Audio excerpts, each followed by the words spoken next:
Disney has found itself in a mousetrap. Let's talk about it on this episode of Pushback.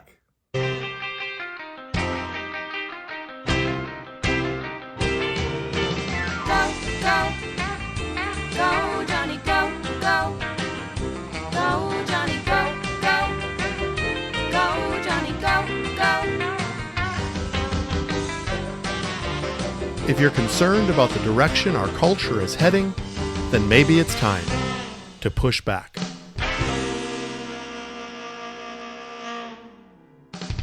Hello, everyone. It's time for another episode of Pushback. I'm Dr. Jonny, and I have a lot of ground to cover here today, so I'm not going to spend a lot of time in way of introduction, but I want to read to you a quote from a website I found called the Theology of Work Project, and he was talking about engaging culture. And I think it's going to tie in very specifically to what we are going to talk about today.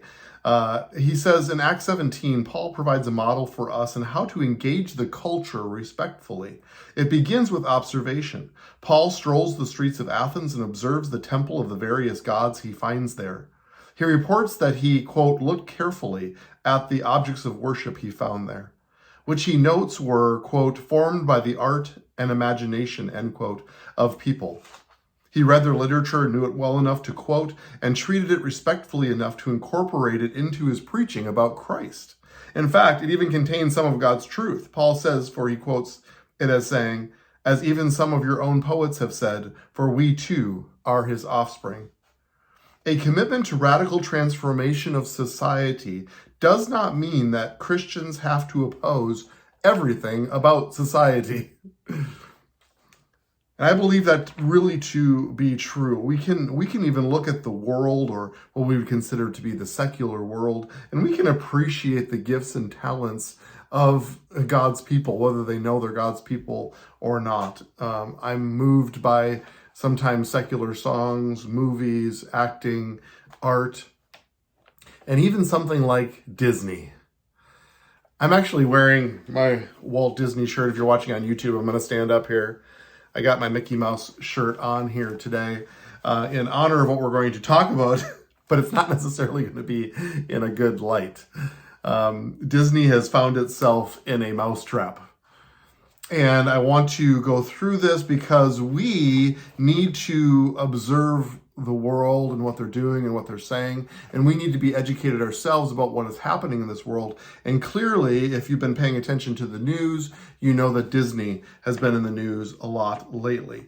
They are responding to what's called the Parental Rights in Education bill that is being passed, that has been passed by the Florida legislature and certainly championed by Governor DeSantis there. It's interesting because as I've researched this Parental Rights in Education bill, there's a lot of people, a lot of commentary about it. And if you pull up Google and just get commentary, you can get the conservative and the liberal side of all of these issues. But I decided to do something radical and actually read the bill. Sometimes we forget to do the obvious and really just see what it says, because it's interesting how people spin it in all sorts of different directions. But to clarify, this is not a radical bill in regards to other states. I believe it said there were like 38 other states that actually has a parental notification and rights bill in regards to their education. Let me just read some of it.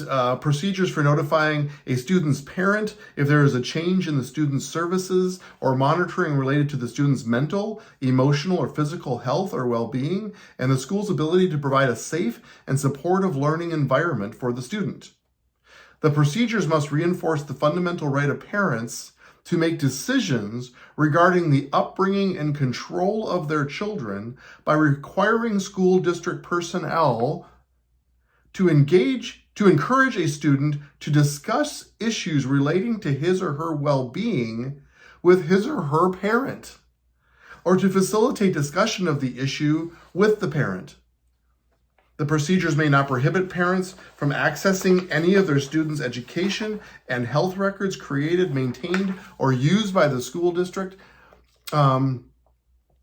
And it says, classroom instruction by school personnel or third parties on sexual orientation or gender identity may not occur in kindergarten through grade 3, or in a manner that is not age appropriate or developmentally appropriate for students. My friends, and this is the fulcrum upon which this debate rests. I mean, it feels kind of straightforward, like the school is actually accountable to parents. I believe that's not a radical notion. I don't believe that's something that should raise eyebrows. And this idea of not talking about sex orientation, or gender identity until after grade 3 does not feel all that radical to me either. I was just watching Fox News the other night, and one of the commentators was saying that he has a kindergartner, and he said he's learning the word the. He said he's learning the word the. What kind of orientation does he have to anything else sexually or romantically? It's completely inappropriate to be talking about those things anyway. And of course, as we talked about around the dinner table today, that these parents who want their children to be indoctrinated into this idea of sexual identity or orientation can talk to them about it around their dinner table if they want. But it always has to be something more than that, doesn't it? It has to be about an indoctrination of our culture, and that's where pushback comes in. That's where we need to be knowledgeable and understanding of what is written, what is being discussed, so that we understand what is going on. Let me read this paragraph to you. It just kind of made me chuckle. This was a Spanish teacher from Oakland Academy in Lafayette, Indiana. She says, parent organizations and community organizations from across the state came together and spoke out forcefully against this bill. It was presented as representing parents. But it's clear from our interactions with parents and the parent organizations that joined us that this was simply not the case. They want to see honesty in education and want us to be able to teach what we've been teaching in our curriculum according to the standards. This little paragraph speaks volumes because number one is they said that this is represented as representing parents. And then she doesn't actually quote the bill. She quotes people, her buddies that she's been talking to. And they think that it actually doesn't represent parents. She actually didn't cite the bill, which clearly represents parents. And then she said, they want to see honesty in education. This whole bill is about fair and open disclosure, and want us to be able to teach what we've been teaching in our curriculum. And that about says it all. That about says it all. There is an agenda connected to what they're teaching in their curriculum, and the parents that they're talking to thinks it's a great idea. My friend, this bill in and of itself is very straightforward and very, very filled with common sense. This parental rights law is about protecting children and parents' rights from not having 5, 6, 7, and 8-year-olds being talked to about sex. Oh boy. I think that's fairly straightforward. So what does this have to do with Mickey Mouse on my t-shirt? You know, I want to go back to what I said before about appreciating the things of this world. You know, our family has been to Disney World twice now, and I'm telling you that it is one of the most wonderfully organized and administrated businesses I've ever seen in my entire life. In fact, the first time we went, I began to research other things like Disney cruises and other things because it is so well run, and the employees seem to really buy in to the philosophy of the fun and the entertainment connected to Disney World. It was actually tangible and noticeable to the point where I actually looked up on Google after I came home from Disney, like, what is their special sauce? What do they do in customer service that makes you feel so important and connected? So they do something right at Disney. With that being said, the last 2 weeks, they have done something not right. I'm just going to read. Disney chose to wade into this debate. The liberal elitists, instead of staying in their lane, which is what? Question mark. Entertaining families, making a lot of money for their shareholders, but instead they decided to attack the state of Florida. They're the ones who said, we're going to fight this law. We're going to get this law overturned. So they picked this fight, and they're going to lose this fight.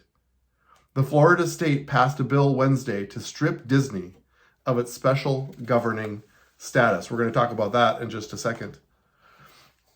It's very interesting, but the CEO of Disney initially took a very appropriate stance and said, we are going to stay neutral on this bill because we are not a political organization, which was exactly the right thing to say. And then they started to receive pressure from the liberal elitists. And they said, you cannot be on the fence on this issue. You need to speak up. This is a human rights issue, is what they would say. And reading an article by Colin Lodwick from Fortune magazine, he says the Florida legislation, formerly known as Parental Rights in Education, and the distractors are calling it the Don't Say Gay bill, which interestingly, it doesn't say at all in this bill, has trapped the Walt Disney Company in a web of controversy since early March. Though Disney and CEO Bob Chapek initially refused to comment on the legislation, the company now publicly opposes it, a position that now, 2 months later, is spurring Florida Governor Ron DeSantis to consider revoking special privileges that the company has enjoyed for over half a century. On March 7th, Chapek sent employees a letter saying that Disney would take no position on the proposed legislation, though he affirmed the company's support for LGBTQIA plus rights. The letters are getting longer. Please see previous podcast. He wrote, as we have seen time and time again, corporate statements do very little to change outcomes or minds. Instead, they are often weaponized by one side or the other to further divide and inflame. That's a pretty good place to start. Then he said, I understand our original approach no matter how, he then wrote another letter to the employees. I understand our original approach no matter how well intended, didn't quite get the job done, he said, but we're committed to supporting the community going forward. He apologized further in a letter to employees. It is clear that this is not just an issue about a bill in Florida, but instead yet another challenge to basic human rights. So he jumped in with both feet into the political fray that is not Disney's platform. Former McDonald's CEO Ed Rensi is quoted in saying, I think probably they were speaking to an audience within a company of employees and executives, but the fact of the matter is boards of directors and executives of companies work for their shareholders. Their duty is to increase profit and sales in a good way so that stockholders benefit. So they get dividends and additional stock and the company can grow. And when they get off into minority issues and social engineering and political issues, they lose their focus of responsibility. In my opinion, the chief legal officer of Disney should be fired. The CEO ought to be fired because they entered into an area without thought and care. The people of Florida are not ignorant. Nowhere in that bill, from what I've read, does it say the word gay anywhere. This is a parents' rights bill to make sure that their children aren't exposed to sexual material before they're mature enough to handle it. I think that's reasonable. End quote. Well, it turns out that Ed Resnick, former McDonald's CEO, is completely right. Unfortunately, Disney stocks continue its sharp decline as the company is sent to rank among the worst performing stocks in 2022. The media conglomerate is continuing its free fall as experts reported the company was the worst performing Dow Jones stock of the year, plummeting 31% over the last year. Disney's financial meltdown comes in the midst of its ongoing war with Governor Ron DeSantis. which started when Disney bosses opposed the so-called Don't Say Gay bill and enraged the governor for weighing into politics. DeSantis and his fellow Republicans have since lashed out at Disney. In its recent weeks, DeSantis said he wanted to remove Disney's protections, noting he doesn't support special privileges in law just because a company is powerful. Now, I'm a believer in free speech, and I believe that Disney as a company can do whatever they want to do. But I also believe that the consequences that they are now feeling financially lines up with the fray that they entered into, which was never theirs to carry in the first place. In fact, like we read earlier, I thought that Disney was about protecting children, about protecting the parents that pay for the tickets for the children. It just feels like it wasn't a fight that they should pick in the first place. And yet, when you get blinded by the radical agenda of those that aren't satisfied with family, that aren't satisfied with parents leading their families, then you actually get this backlash. There's going to be a response from society, and it's good that there is. Please hear me in this. It's good that there is, because that's setting boundaries around our society that we actually care. The Florida State Legislature, I'm reading from Fox News, the Florida State Legislature has a backbone, basically sending a message to all those woke corporations that you cannot dictate policy to the people of Florida. So Disney successfully flew under the radar for a very long time. The company received its self-governing power 55 years ago, when the counties where Disney was constructed lacked the resources to assist the company.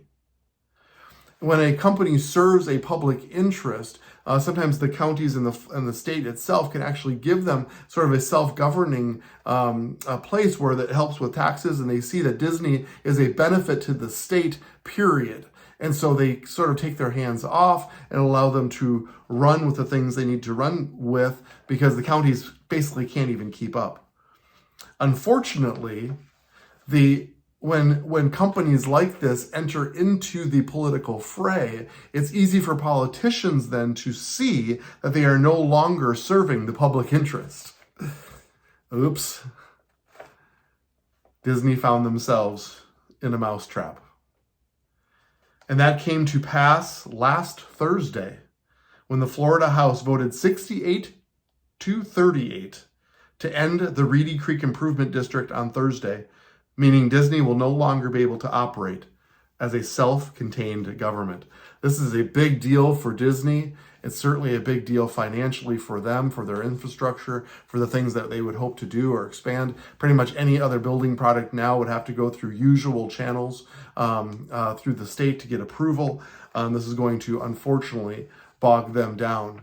I say unfortunately, and I put it in quotes, unfortunately for them, but I think it's an important message that has been sent by the legislature of Florida, as well as to the CEO of this company. You can't just take an agenda and press it upon the people. And especially a place like Disney, which is all about family. But this is what I really want to talk to you about in the time that I have left, which makes me very happy and very excited. And I'm reading an article that's got a great title. And this is what it says. Ahead of midterms, parents are flexing their political muscles. See, parents have fought over this past year about COVID and getting children back into school, critical race theory, which we've certainly covered, and now this issue of sexual identity. But remember, we are the ambassadors of heaven, and we actually have a say in what happens. And when we band together and we become powerful in the sense that our voices are heard, things actually shift and change in the culture. And that's what this podcast is all about. That's what makes my heart go pitter-pat, because I believe that it's actually possible to implement and create real change in our culture, which is what we need. Laura Zork, the director of education reform at the conservative advocacy group Freedom Works and a Florida parent, said she became an activist after the Common Core debate in 2012. As a mother and grandmother of children in the public schools, however, she said other parents who hadn't been activists also got fired up and have planned to make their voices heard at the polls. The way we're going to get involved in these midterms is we're going to get out there. We're going to volunteer. We're going to show up, and we're going to vote, Zork said. And the individuals that are not protecting our parental rights, we are dedicated and we are organizing to vote them out of office. It's powerful. It's powerful when we band together. Moms for Liberty has launched a political action committee in Florida, as well as a few federal PACs, but the group was still working on fundraising. She said some candidates have reached out to the group for an endorsement. You know that you've arrived when political candidates are reaching out to you for an endorsement. It means that you actually have the ear of the people. We keep saying in 2022 is the year of the parent. We can't wait to see what the fall brings, she added. Parents' Rights in Education has also launched a federal PAC in the last few years and endorsed candidates in school board races. Like others, the group was also looking to expand its influence. Influence is a powerful word, and it's essential for cultural reformation. I think this is interesting. Educational issues became a major focal point in politics after the Virginia gubernatorial race last fall. This was Republican Glenn Youngkin positioned himself against Democrat Terry McAuliffe. And they were doing their debate, and it was actually neck to neck going into the debate from a poll standpoint, until Terry McAuliffe, the Democrat, said during the debate, quote, "I don't think parents should be telling schools what they should teach," end quote. A Fox poll news just ahead of Election Day showed that Youngkin ahead of McAuliffe with a double-digit margin in the wake of the gaffe. But was it a gaffe? I believe these things come out in the moment because they come out from the soul, from what people really believe. And I just believe what happened there is that the truth came out and that people and the parents actually were able to see it. And that's what I'm praying even heading into these midterms, that the truth would be seen, that people can see it clearly and honestly. Savante Myrick is the executive director of the People for the American Way. And she says, our message is clear. Stop lying to our children. My friends, that's what it boils down to. That's what my last podcast was about. This idea that we can really say what we want and change curriculum and keep parents out of it and brainwash the children. It's not appropriate. It's not appropriate for our public schools. It's not appropriate for our culture. My friends, we can make a difference. These people are already making a difference, and Florida is sort of this microcosm of what can happen when something as big and powerful as the Walt Disney Company can actually be shaken down to its core by those who actually believe in basic cultural truth. I believe it can be us. I believe that it can be you. That's what this podcast is for, about pushing back against culture. If you're concerned about the direction the culture is heading, then maybe it's time to push back. And the people in Florida have, and they've done it effectively. But I think it's funny because I think that they think that we actually can't. That we are too quiet, that we're too nice, that we're in the fetal position and we just take culture and let it just wave over us. I am here, and I believe my role and why the Lord had me start this podcast is to be a voice that says that I believe that we can. I believe that we can. And it's interesting how this debate really comes back to family, power of parents, because that's how it's supposed to work. It's the healthiest way for it to work. And I believe that we, the ones listening to this podcast, the sound of my voice, can be the ones that actually impact and change the culture. It's happening right now, so I know it can be done. Thank you for listening. If you have any questions or comments about this topic or others or previous podcasts, please go to pushbackculture.org, pushbackculture.org, and please leave any message, comment, questions that you might have for me, and I'd be happy to entertain those or even bring them up on a future podcast. I love you all so much. Thanks for listening again, and until next week, let's go together now to set and shape the culture.